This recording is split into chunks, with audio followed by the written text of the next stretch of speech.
bahasa apa nih? kalau campur-campur dikit apa? Aceh. Lut. Alhamdulillah, dengan izin Allah hari ini kita sama-sama telah bersama berkumpul di Balai Rawdatul Ilmi, Balai Taman Ilmu. Jadi hari ini Allah menampakkan atau menunjukkan kepada kita begitu maha kasih sayangnya Allah, begitu maha perhatiannya Allah, kemudian begitu maha Allah itu maha pengertian. Jadi kalau seandainya ada yang nanya, yang paling sayang sama kita itu siapa? Yang paling cinta sama kita itu siapa? Yang paling pengertian sama kita itu ya Allah. Bukan orang tua kita, bukan juga saudara kita, bukan apalagi bukan pacar kita. Ya, bukan pacar kita. Yang paling perhatian sama Allah itu sama kita itu adalah Allah Subhanahu wa taala. Bukti Allah pengertian, bukti Allah perhatian. Kita kesini tadi minta enggak sama Allah, ya Allah detakkan jantung saya hari ini. Kan enggak pernah minta, ya Allah kasih saya udara hari ini untuk bernafas. Ada yang minta seperti itu tadi sebelum kesini? Enggak ada. Tapi tanpa perlu diminta, tanpa perlu berdoa kepada Allah, Allah tahu apa yang kita butuhkan sebelum kita meminta. Bahkan tanpa kita minta sekalipun, Allah memberikan udara secara percuma, Allah memberikan detak jantung secara percuma, Allah memberikan kita hidup secara percuma. Masya Allah, luar biasa perhatiannya Allah, pengertiannya Allah dibandingkan orang-orang di sekitar kita. Bahkan bukan bandingan sebenarnya. Luar biasa Allah perhatian dan pengertian kepada hamba-hambanya. Jadi sudah sebatasnya hari ini kita bersyukur kepada Allah Subhanahu wa taala, bukan hanya hari ini saja, dari mulai semenjak kita lahir sebenarnya sampai seterusnya kita selalu dan senantiasa bersyukur kepada Allah Subhanahu wa taala. Karena dengan bersyukur insyaallah kita akan menjadi orang yang diridhai oleh Allah, disayang oleh Allah, dan semakin bertambah setiap hari kasih sayang Allah kepada kita. Paham itu? Ini manggilnya apa nih? Ustaz, ustazah, atau gimana? Terserah ya. Jamaah ya, gitu. Ini terakhir dibaca sama siapa terakhir yang ngajar? Pak Aziz. Aziz ya. Kemudian salawat dan salam ya pula kita hadiahkan kepada Rasulullah SAW, yang mana oleh beliau telah membawa umatnya dari alam jahiliyah kepada alam yang berilmu pengetahuan, sebagaimana yang kita rasakan pada saat yang berbahagia ini. Jadi sebelumnya sudah dibaca oleh Bang Ajis ya. Sampai mana tuh?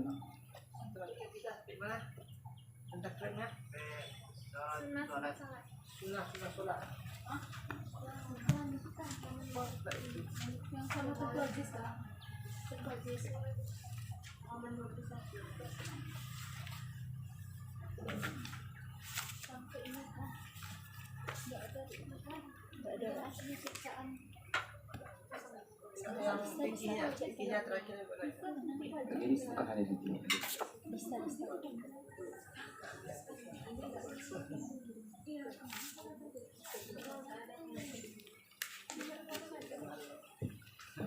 terakhir sampai mana? Kemarin sama Teguh Aziz sampai siksaan juga. Cuman kalau di mata takrib yang halaman 21 itu belum. Apa pasalnya? Syarat-syarat salat sebelum melakukan Syarat-syarat sholat. Syarat-syarat salat sebelum masuk salat ya. Badannya sholat. Ini ya. Qabla dukhul, sebelum masuk salat atau syarat wajib salat? syarat masuk salat, maksudnya syarat sebelum masuk atau syarat wajib salat itu beda. Sebelum masuk ya. Kalau untuk kuliah 100.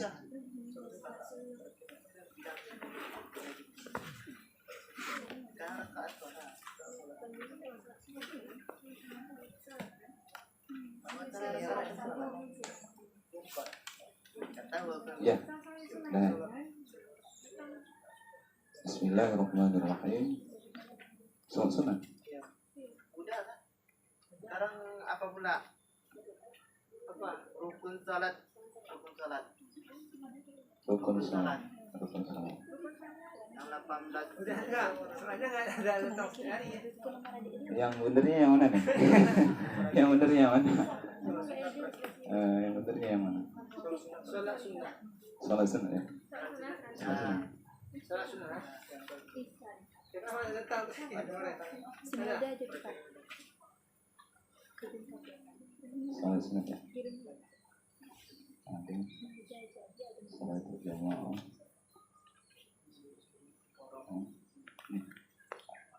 Akan salat. Salat yang berbeda antara laki-laki dan perempuan. Berat.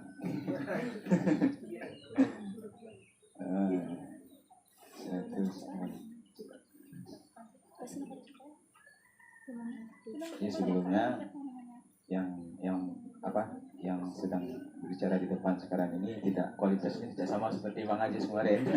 Itu walaupun kami seangkatan itu sebenarnya kan beliau ini saya anggap senior saya ini.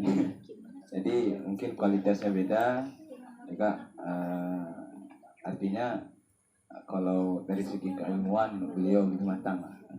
Beliau itu lebih matang. Kalau saya masih junior gitu.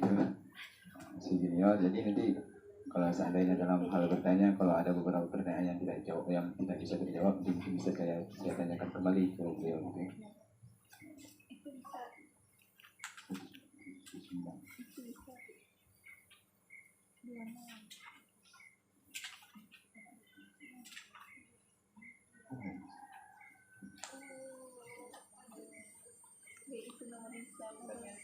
Ya apa dari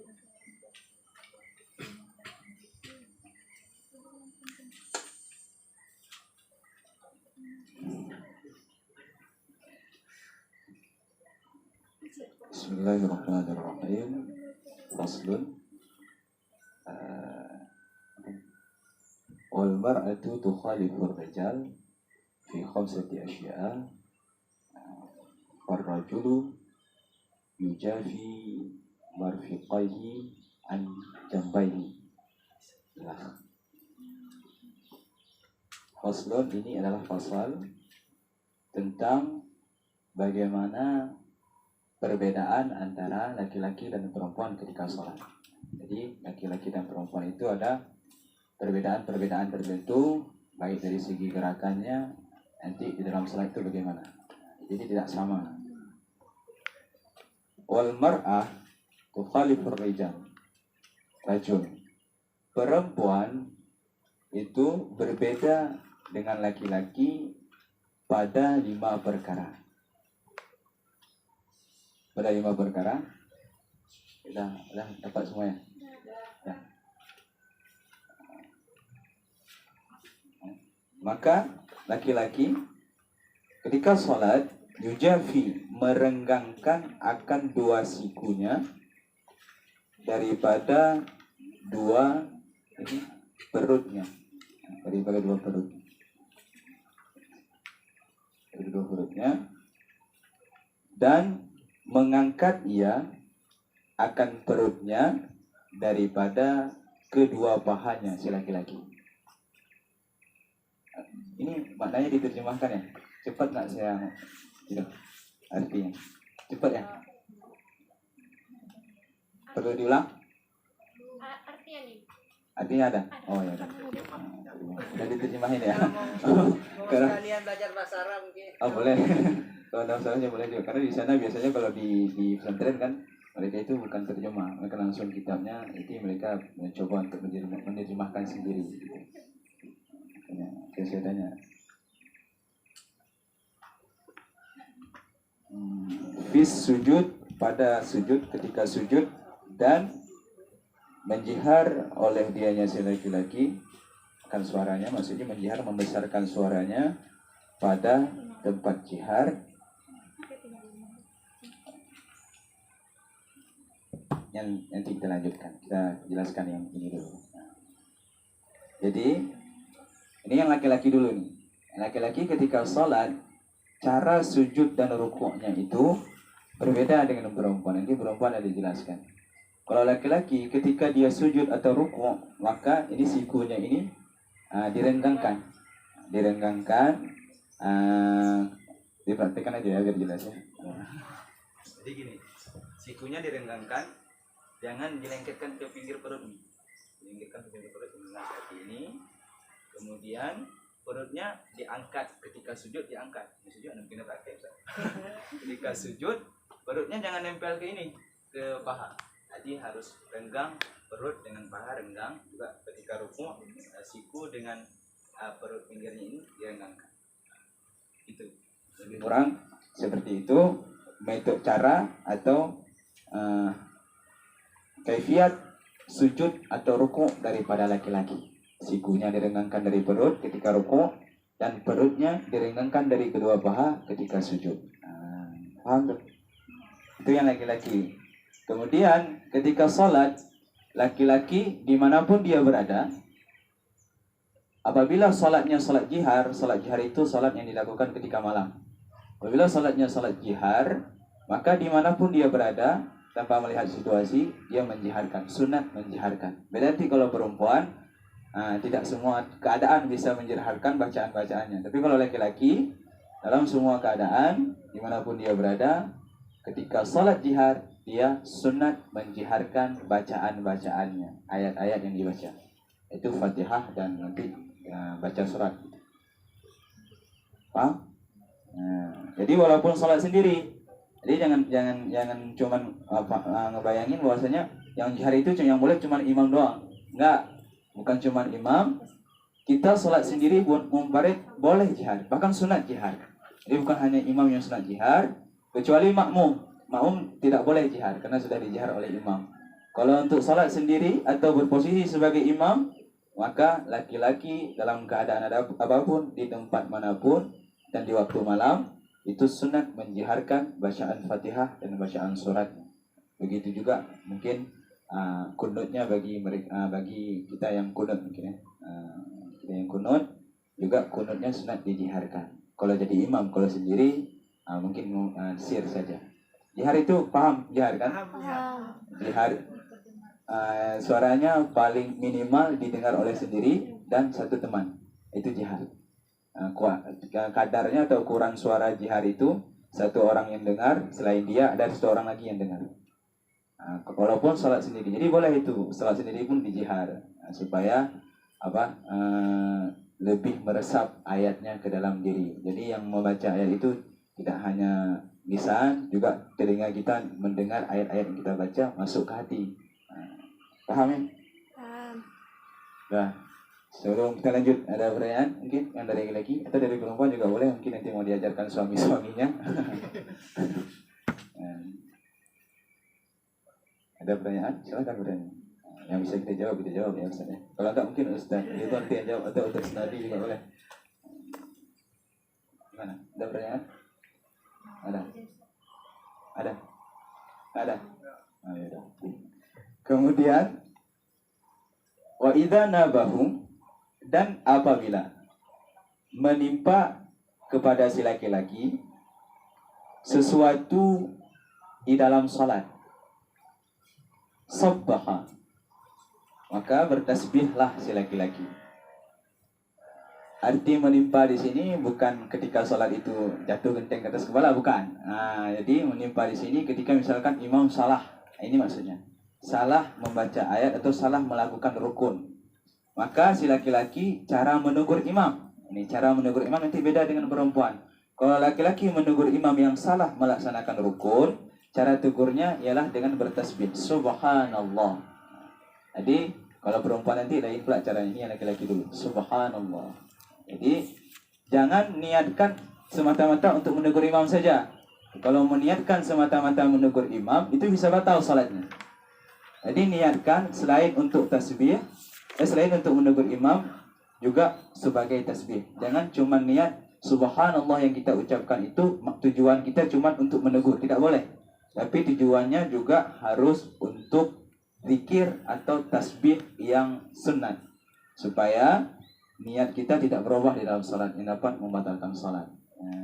Jadi dalam hal ini niat ataupun tujuan kita ketika bertasbih menegur imam boleh semata-mata zikir, boleh zikir plus tegur imam, yang tidak boleh tegur imam saja. Kalau tegur imam saja itu sama dengan batal salat. Begitu. Paham tuh? Kemudian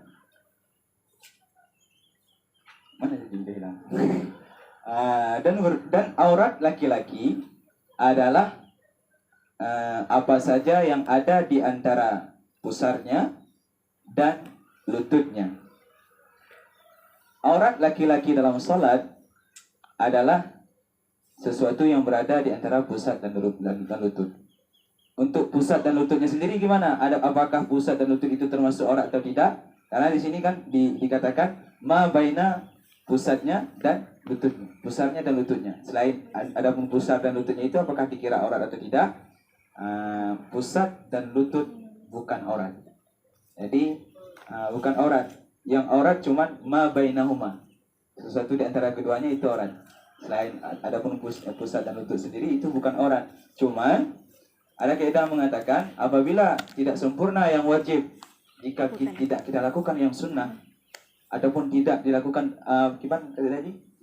Ma la yatimul wajib illa bihi fahuwal wajib. Sesuatu yang tanpa dia tidak sempurna wajib, maka dia pun ikutan wajib. Kalau seandainya tanpa menutup lutut dan pusar tidak sempurna kita menutup aurat, maka dengan sendirinya menutup lutut dan pusar itu juga ikutan wajib. Walaupun pada dasarnya pusar dan lutut bukan aurat, tapi tanpa menutup keduanya bisa terbuka aurat yang lain. Maka pusar dan lutut itu juga menjadi aurat ketika itu. Tapi apabila kita mampu cuma menutup di antara keduanya saja, tidak tanpa menutup lutut pun bisa tertutup, maka pusar dan lutut boleh terbuka. Jadi kalau seandainya kita cuma sholat dengan gaya fikih, jadi menutup di antara itu saja, jadi kurang adab kita dengan Allah. Jadi nanti itu bicara tasawuf atau bicara ilmu akhlak, adab dengan Allah. Kalau cuma mengamalkan fikih, nanti sholat kita jadi seadanya, jadi asal-asalan. Jadi nggak boleh kalau di depan Allah itu kan, di depan pemimpin negara atau pemimpin desa aja, atau di depan orang penting saja kita berpakaian rapi. Masa di hadapan Allah kita berpakaian asal-asalan kan? Itu namanya kurang adab. Jadi kalau untuk berbicara fikih itu orang laki-laki sudah cukup. Ini mungkin nanti dalam keadaan darurat, tidak ada pakaian, yang ada cuma sehelai kain atau yang bisa ditutup. Jadi boleh, tidak masalah apabila cuma menutup di antara pusat dan lutut. Ini untuk laki-laki udah habis. Ada pertanyaan? Laki-laki kita dari perempuan juga boleh yang mau bertanya. Kalau di luar sholat berbeda aurat laki. Jadi beda kondisi antara di luar sholat, ketika di luar ruangan dan dalam ruangan keadaan sendiri itu beda aurat laki-laki. Kalau di luar sholat berarti di luar ruangan, maksudnya di luar sholat, di luar ruangan berarti seluruh anggota tubuh, kecuali yang kita lihat sekarang ini boleh. Jadi kecuali yang kita lihat sekarang ini, ya semuanya sebenarnya laki-laki juga harus pakai pakaian panjang sebenarnya. Cuman karena efek daripada laki-laki kalau sedikit terbuka ada begitu berefek, jadi maka ini tauhid khilafiyah ulama. Cuman sebenarnya juga aurat laki-laki itu seluruh tubuh sebenarnya, seluruh tubuh, kecuali yang kita lihat sekarang itu leher, mungkin kepala kita dan mungkin pergelangan tangan dan kaki. Karena bisa jadi sih kan perempuan itu nanti bisa punya keinginan untuk berduaan dengan laki-laki ketika melihat bagian-bagian tertentu yang mungkin dapat menimbulkan keinginan dalam diri mereka. Itu kalau ketika di luar ruangan. Ketika dengan keluarga sama dengan sholat. sama dengan salat ketika dalam keluarga. Sama dengan salat ketika sendirian paling kurang segitiga bermuda. Ya, paling kurang. Itu kalau sendirian. Kalau dalam ruangan sendirian paling kurang itu. Tapi selebih daripada itu tidak boleh lagi. Karena yang lain apa ya? Atau yang lain yang perempuan? Tengku, izin bertanya, jika jihar sendiri sunnah rakaat pertama dan kedua. Jika rakaat ketiga dan keempat kan tidak disunahkan, Tengku. Jadi jika dijiharkan, bagaimana hukumnya, Tengku? Kalau dijiharkan berarti hukumnya yang digunakannya. Boleh-boleh aja, jadi nggak berdosa juga nggak berpahala. Nggak berdosa juga nggak berpahala, cuman istilahnya hukum ibahah. Jadi tidak ada tuntutan, tidak ada larangan. Karena tidak ada tuntutan dan tidak ada larangan, maka dalam usul fiqh itu hukumnya berubah menjadi mubah. Boleh-boleh aja, cuman sia-sia. Tidak dapat pahala juga tidak dapat dosa. Berarti sama dengan salat Jumat bagi perempuan, Tengku, kan? Ya. Jika perempuan salat Jumat di masjid berbarengan dengan laki-laki, bagaimana, Tengku? Juga hukumnya ibahah, boleh saja. Boleh. Boleh akan datang. Cuman tidak ada tentang kalau seandainya perempuan itu terlalu cantik, kalau boleh sholat di rumah aja. Kalau terlalu cantik jangan ke masjid, tapi di rumah, karena perempuan itu sunnah sholatnya di rumah. Karena jamaah ini sunnah muakkad bagi laki-laki. Kenapa perempuan sunnah di rumah? Karena mungkin yang alasannya itu apabila perempuan keluar bisa menimbulkan fitnah. Karena bahayanya perempuan ya. Salat zuhur lagi di rumah, Tengku? Atau udah memada dengan salat Jumat? Kalau perempuan, karena tidak ada tuntutan sholat Jumat, berarti sholat zuhur lagi di rumah mereka. Sholat zuhur di rumah, karena perempuan tidak dihitung sebagai ahli Jumat, dihitung sebagai ahli Jumat, jadi pulang ke rumah sholat zuhur lagi.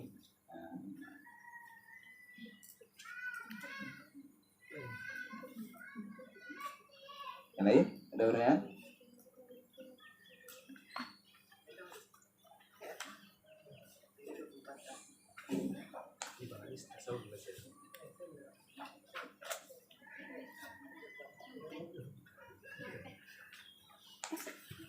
Nah, kalau kita lanjut yang perempuan.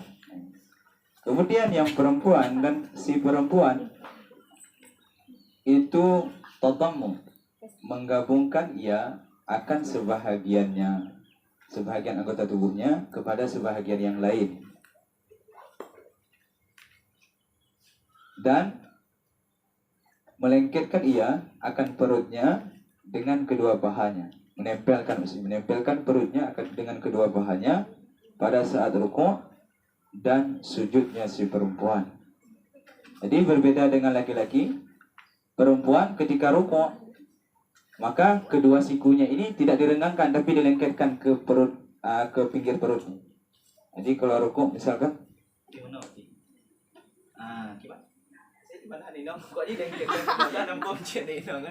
lengketkan ke sini supaya apa? Karena kan lahum ke kojina hikmah rodingan. Jadi mungkin perempuan lebih mengerti kenapa harus seperti itu. Jadi kedua sikunya ini dilengketkan seperti digabungkan. Kemudian juga kakinya mungkin dirapatkan mungkin, karena sebahagian anggota tubuhnya dilengketkan dengan sebahagian yang lain. Ketika rukuk maka perutnya ini nempel ke kedua paha. Ketika rukuk perutnya nempel ke kedua paha.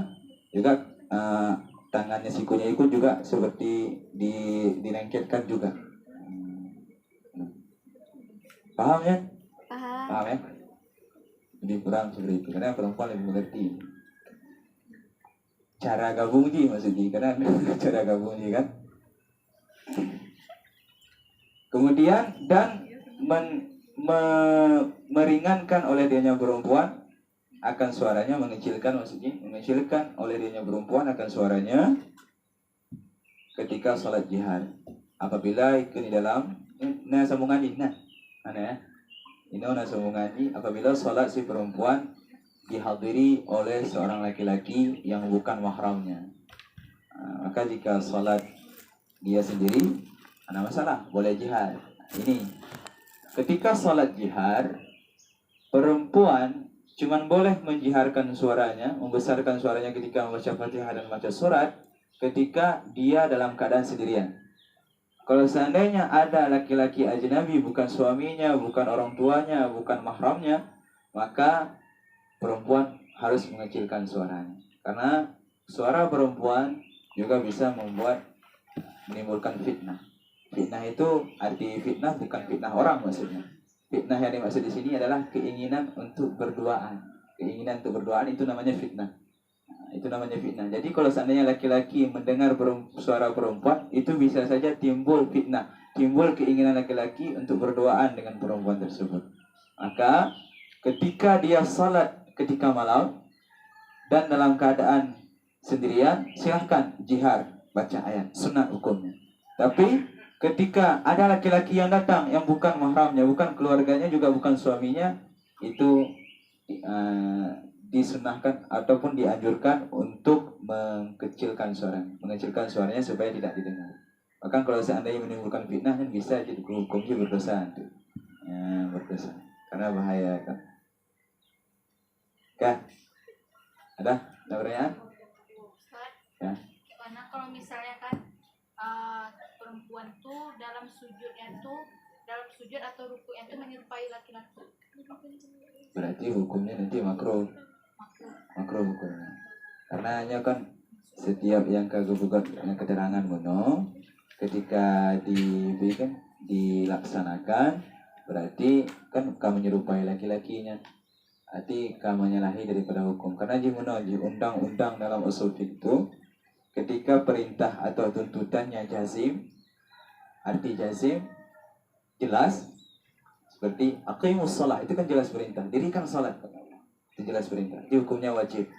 Ketika perintahnya ghairu jazim atau tidak secara langsung, melainkan secara sindiran atau secara anjuran atau melalui kata-kata motivasi dari Nabi atau motivasi daripada ayat, maka itu hukumnya sunnah. Kemudian ketika ketika larangannya nahinya jazim jelas atau secara langsung, la taqrabuz zina, jangan dekati zina. Berarti itu jelas larangannya, hukumnya haram. Kemudian ketika nahinya ghairu jazim atau tidak secara langsung, tidak secara jelas, berarti hukumnya itu makruh. Kemudian ketika tidak ada tuntutan ataupun larangan, maka hukumnya ibahah. Maka secara garis besar hukum itu terdiri daripada 5. Sebagian ulama berpendapat 5. Hukum taklifi, wajib, sunnah, haram, makruh, dan ibahah. Kemudian untuk hal yang seperti yang kita bicarakan sekarang ini merupakan perbuatan-perbuatan sunnah karena mengikuti amalan-amalan Rasulullah SAW. Berarti itu juga tergolong ke dalam tuntutan ghairu jazim. Tuntutan ghairu jazim yang dilihat dari kegiatan Nabi atau hadis-hadis yang berbentuk af'an. Ghairu jazim karena perintahnya atau tuntutannya tidak secara langsung, tidak secara jelas, maka hukumnya sunnah. Maka apakah semata-mata dari melanggar hukum sunnah itu beralih kepada makruh? Tunggu dulu, karena ada hukum satu lagi. Ketika kita ke jenjang yang lebih tinggi dalam usul fiqh, ada hukum satu lagi. Ketika kita menyalahi atau melakukan hal yang berbeda dari tuntutan sunnah, maka hukumnya bisa kepada khilaf aula. Khilaf aula, sebalik daripada yang terbaik. Maka hukumnya khilaf aula, sebaik kan berbeda dengan yang terbaik, bukan yang terbaik, bukan yang baik loh, bukan yang baik. Jadi juga tidak sempat berdosa kalau kita lakukan, cuman mungkin kurang baik dipandang oleh syariat, kurang baik dipandang oleh syariat. Itu khilaf aula. Karena khilaf aula ini hukum yang timbul ketika perintah sunnah atau tuntutan sunnah tidak kita lakukan. Kita langgar perintah sunnah, itu hukumnya berubah kepada khilaf aula. Kalau untuk makruh sendiri, itu memang ada larangannya. Ada larangannya tapi tidak secara langsung. Memang langsung ada larangannya, baik secara tindakan Nabi atau secara perkataan Nabi ada larangannya. Walaupun larangannya tidak berbentuk nahi langsung. Kalau tidak menggunakan kalimat larangan, tapi menggunakan kalimat misalkan hal yang tidak disukai oleh Nabi adalah ini. Berarti itu kan sama dengan Nabi melarang, cuma tidak begitu melarang, cuma mengatakan beliau cuma tidak suka. Berarti sama dengan secara, kalau seandainya kita haluskan ibaratnya, kalau bisa janganlah, kalau bisa jangan lakukan hal ini karena Nabi tidak suka. Berarti itu hukumnya makruh. Maka hukum menyalahi ini perempuan sama sholatnya dengan laki-laki, maka hukumnya khilaf aula berarti. Khilaf.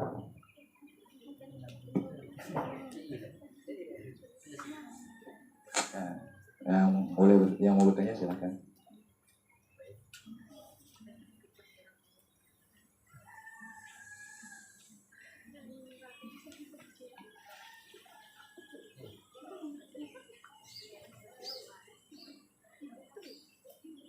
Paham saya, ada istilah-istilah fikihnya paham.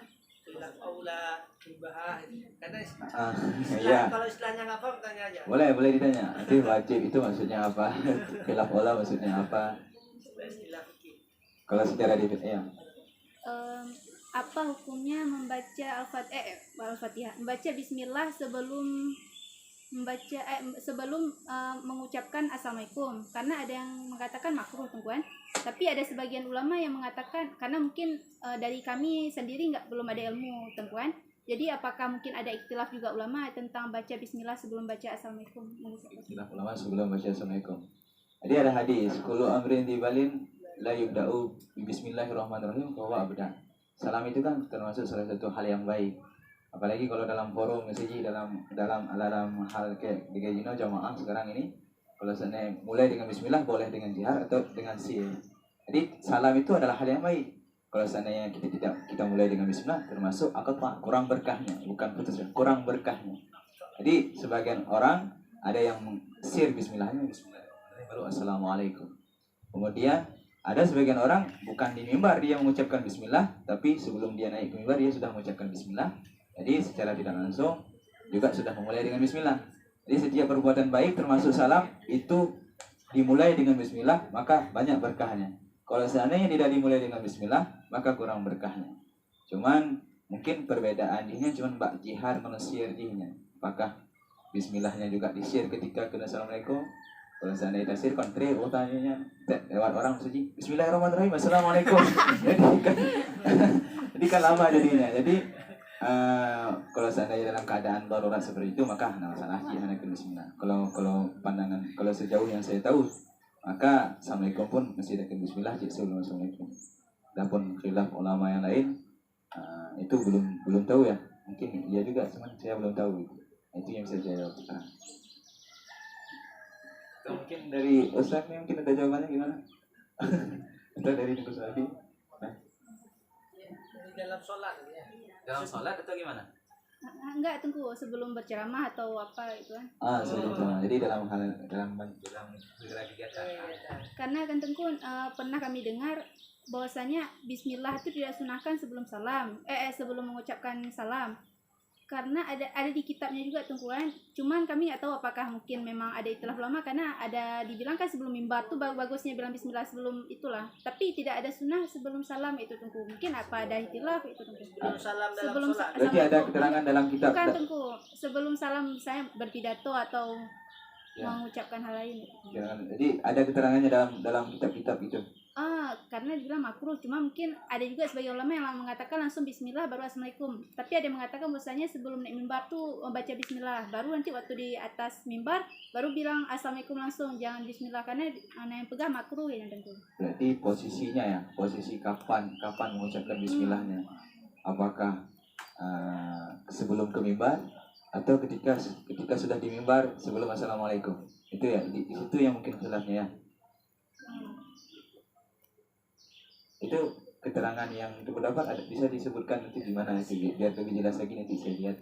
Kita mana apa itu pokoknya kayak gitulah.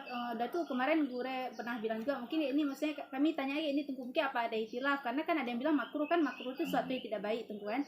Mungkin ada yang sunnah itu Tengku.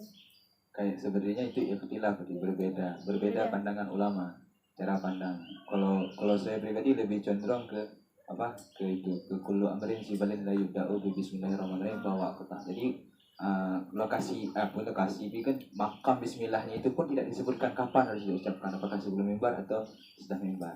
Karena mungkin lagi terjadi khilafnya. Ulama yang mengatakan makruh ketika sudah naik mimbar, artinya dia dari awal tidak mengucapkan bismillah. Dari awal tidak mengucapkan bismillah karena kan perbuatannya dihitung awal itu ketika dia bangun. Ketika dia bangun mau ke mimbar, itulah mulai awal dakwahnya. Jadi maka di situ terjadi pandangan bahwasanya makruh mengucapkan salam sebelum mengucapkan bismillah sebelum assalamualaikum ketika posisinya sudah di mimbar. Karena tadi kamu sempat untuk mengucapkan bismillah, kenapa nggak mengucapkan bismillah? Kenapa ketika sudah di mimbar? Itu mungkin pandangan dari ulama yang satu. Ulama yang satu lagi tidak melihat dari situ, tapi melihat di mimbarnya sebagai permulaan. Jadi cuman beda perspektif dong, beda cara pandang, beda sudut pandang saja. Itu. Itulah, makanya saya juga jadi nggak sampai makro kayaknya. Karena mungkin lagi cerita Uno sebalik daripada yang baik mungkin. Khilaf olah mungkin.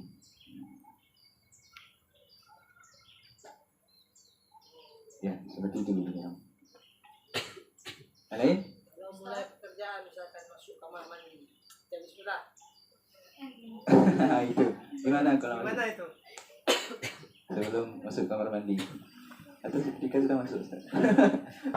Sebelum Sebelum Baca bismillah. Enggak habis baca. baca Kalau cuma masuk kamar mandi biasa apa dibaca? baca sebelum ya Bismillah. Bismillah. habis itu doa. Bismillahnya itu bukan karena ingin baca aja tapi ingin baca doa.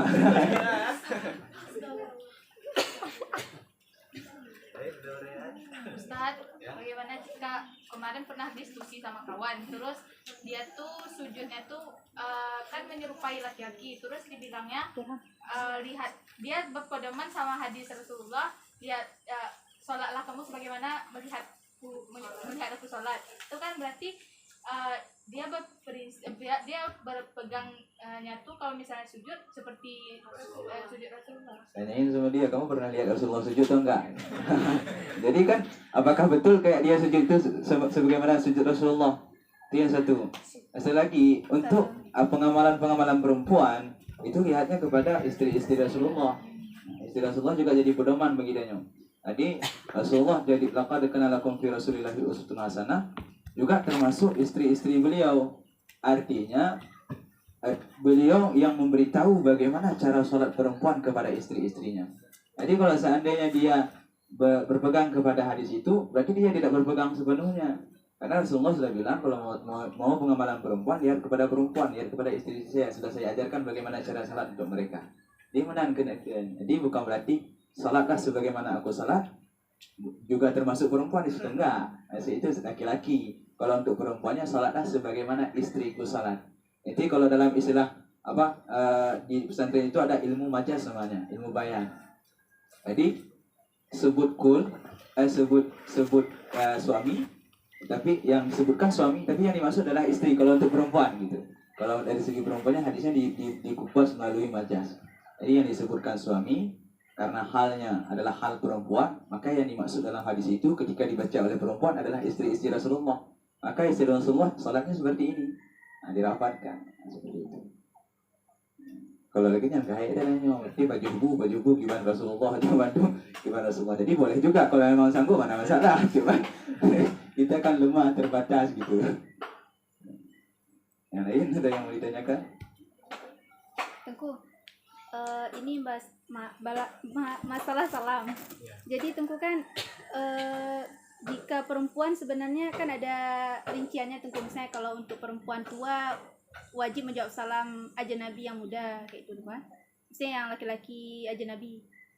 Kalau misalnya perempuan tua sunat memberi salam kepada laki-laki ajnabi yang muda. Istilahnya itu kan. Jadi yang mau saya tanya Tengku, jika perempuan muda lah Tengku kan ada yang mengatakan bahwasanya kepada ulama boleh memberi salam. Itu apakah maksudnya boleh memberi salam dalam hal saya ada perempuan yang mengatakan assalamualaikum kepada ulama mengatakan menjawab itu Tengku, tapi kepada yang bukan ulama atau laki ajnabi kan haram Tengku jawab salam. Jadi apakah ada perbedaan antara ulama sama orang biasa, Tengku? Sebenarnya nggak sempat haramnya itu haram. Lihat dulu kondisinya bagaimana untuk memberikan salam kepada perempuan yang ajnabi dan perempuan ajnabi memberikan salam kepada laki-laki ajnabi laki-laki lain bukan mahram. Haramnya itu ketika dapat menimbulkan fitnah. Kalau tidak menimbulkan fitnah berarti makruh. Makruh berarti. Kalau seandainya menimbulkan fitnah itu haram. Itu satu. Apabila salamnya dari laki-laki satu kepada perempuan satu, sama-sama sendiri. Assalamualaikum, dia sendiri, kita sendiri, lalu assalamualaikum, itu hukumnya bisa makruh atau bahkan ke haram. Namun ketika berjamaah seperti ini itu tidak apa-apa. Dalam keadaan berjamaah seperti ini tidak apa-apa memberikan salam dari satu laki-laki kepada jamaah atau dari satu perempuan. Kalau perempuan mungkin agak payah becut kan.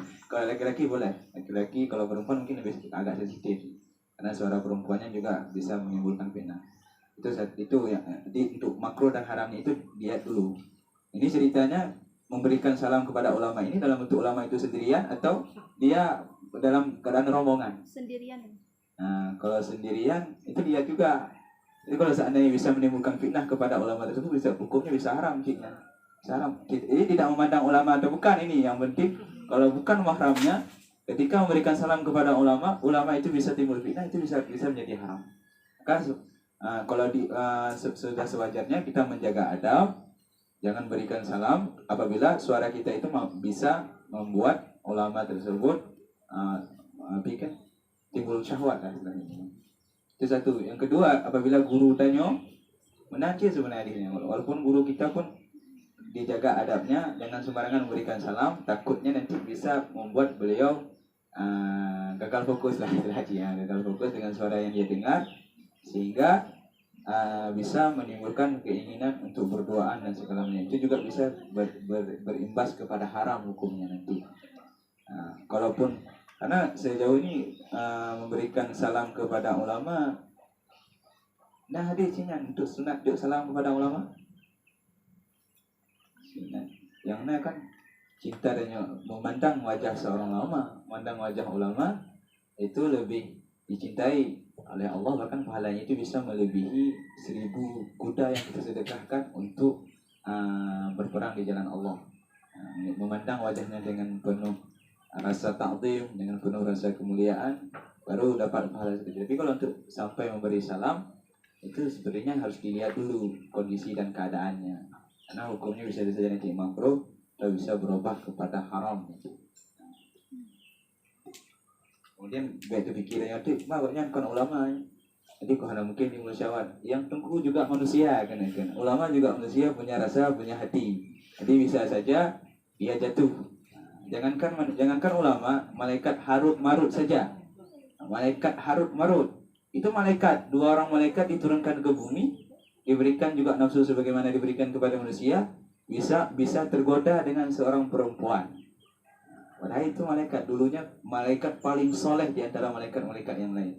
Apalagi dikatanya manusia yang memang berlumuran dengan dosa dan nafsu. Lain? Ustaz, kalau misalnya salam yang kan lewat chattingan. Salam. Jelas kok. Iya, salam. Tanpa suara. Gila, tanpa suara ya. Gimana itu tadi? Makanya ini masih saya juga sering menanyakan hal ini kepada teman-teman di sana, juga kepada santri-santri. Itu gimana itu? Apakah selain lafaz juga dikira dihitung salamnya itu atau bukan? Yang pertama, tuntutan salam ini dengan lafaz atau dengan apa? Dengan lafaz atau dengan selain lafaz? Nah, ini yang masih kemudian ini mengucapkan salam dalam bentuk tulisan. Kalau dulu surat-suratan, kalau sekarang chattingan berarti ya. Kalau seandainya karena itu kan melalui perantara, satu lagi kan melalui perantara juga kan. Yang gimana ada dulu ini? Makanya agak bingung sih. Melalui chattingan.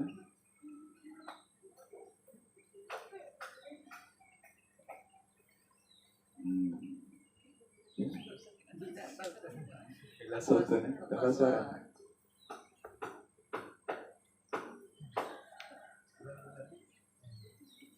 Bentar ya, saya tolak dulu. Saya ingatkan dulu kaidah dalam usul ini gimana. Al-hukmu yadurru ma'al illah. Kembali lagi, al-hukmu yadurru ma'al illah. Hukum itu berputar tergantung alasannya. Jika alasannya seperti ini, hukumnya bisa wajib. Jika alasannya seperti ini, hukumnya bisa berubah menjadi sunnah. Jika alasannya seperti ini, bisa haram. Jika alasannya seperti ini, bisa makruh. Contohnya kayak salam tadi.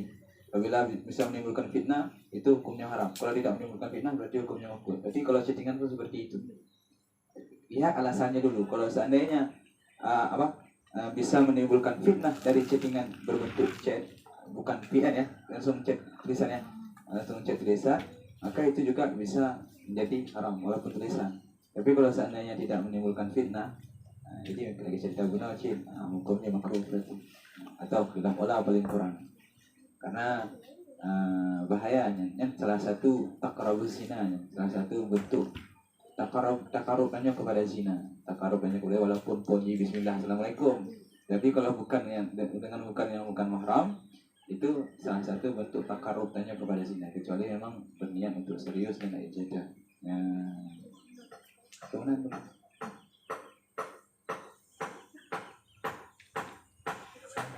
kita mulai ya. Kita pertanyaan. Tidak ada lagi kita. Wa idza nabaha.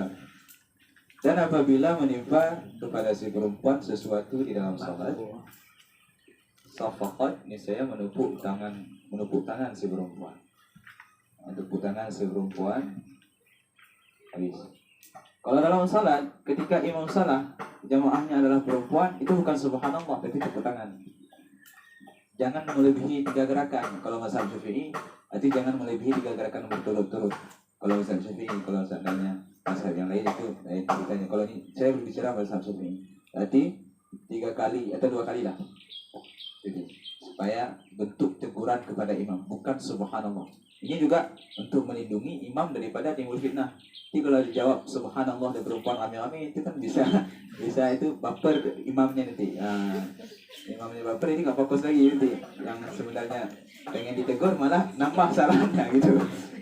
Makanya tepuk tangan doang. Tepuk tangan 2 kali kalau seperti ini. Jangan sampai 3 kali berturut-turut. Kalau mazhab Syafi'i ya, kalau mazhab yang lain mungkin boleh, mungkin beda pendapat khilafiyah kita dalam hal itu. Itu cara menegur perempuan, cara perempuan menegur imam, begitu caranya. Jadi jangan subhanallah. Saya pernah dulu ketika jadi imam tarawih, jadi jamaahnya itu ibu-ibu atau perempuan-perempuan. Jadi pas saya salah, dia menegur subhanallah. Jadi saya hampir ketawa. Jadi setelah salat kalau saya kasih tahu, jadi kalau perempuan cara negornya itu bukan subhanallah, tapi tepuk tangan dia 2 kali gitu.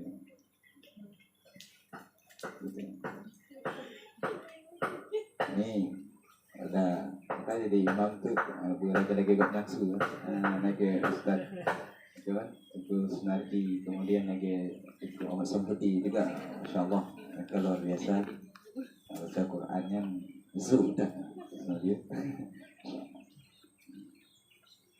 Ada pertanyaan? Ya ini mau bertanya lagi boleh. Nah, di satu-satu masalah boleh ditanyakan. Saya bahas.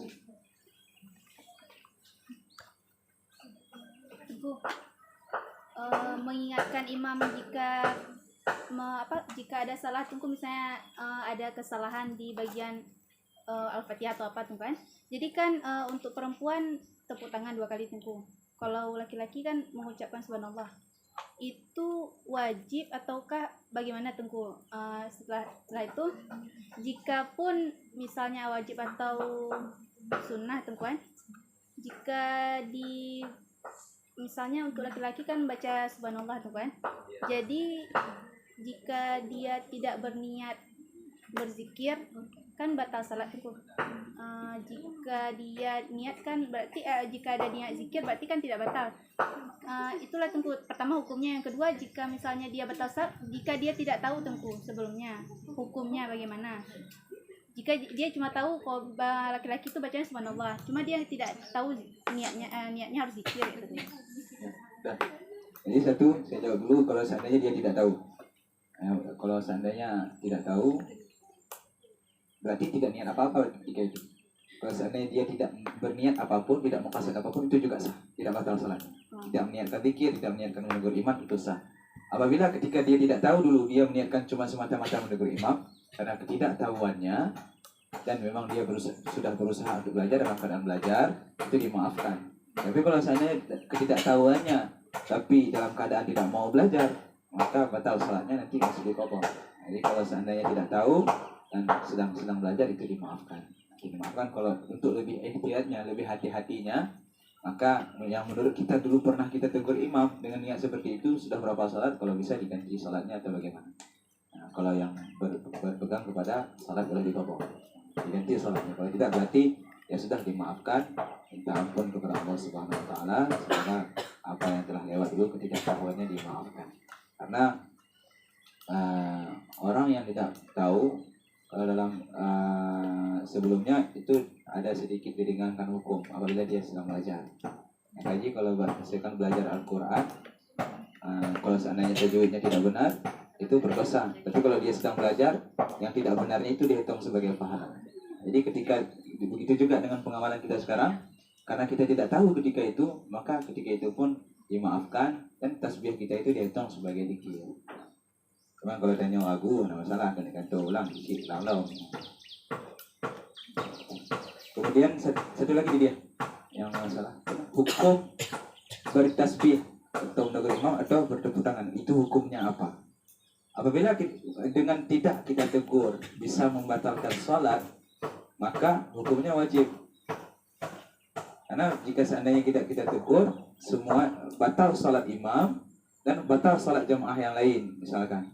Nanti hukum negurnya wajib.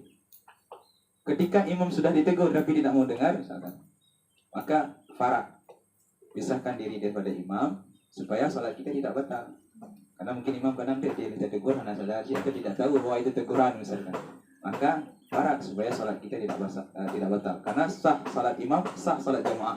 Jika sholat imam batal, sholat jamaah pun batal. Jika tanpa kita tegur sholat imam bisa batal dan kita tidak sempat memfarak, maka sholat kita pun batal juga, termasuk batal cid.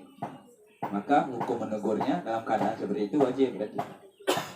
Walaupun tasbih sebenarnya kan sunnah, tasbih sebenarnya sunnah, tapi kembali ke kaidah yang pertama disebutkan tadi, ma la yatimmu bihi al-wajib bahwa al-wajib.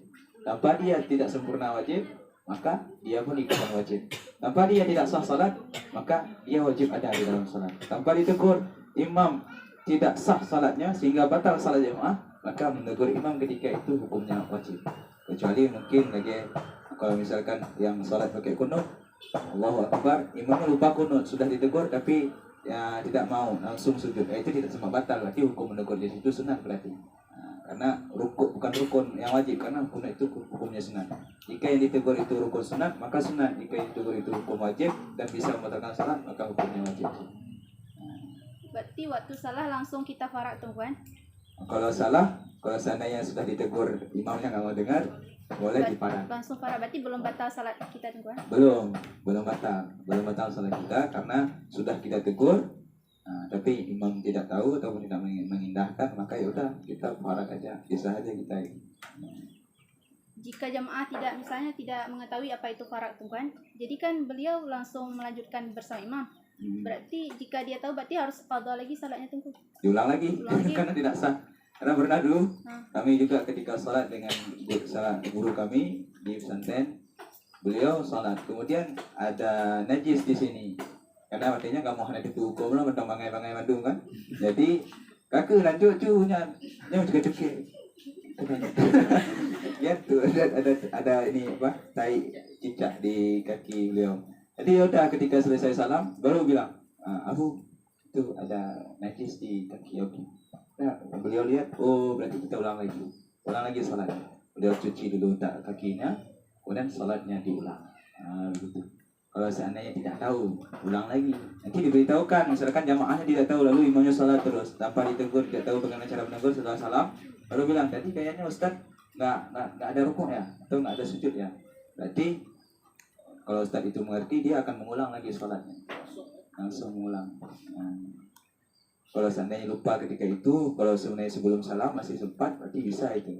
Kalau seandainya sudah lama, jangkanya berarti ulang lagi dari awal. Ya, berani ya? Mulai. Nah, kita break dulu. Break dulu, minumannya kuningan dulu. Belum habis yang kebagian. Udah semua. Nah, inilah sambil break ya, inilah bedanya kita menuntut ilmu. Jadi kalau kita ini dalam keadaan menuntut ilmu, nggak tahu kita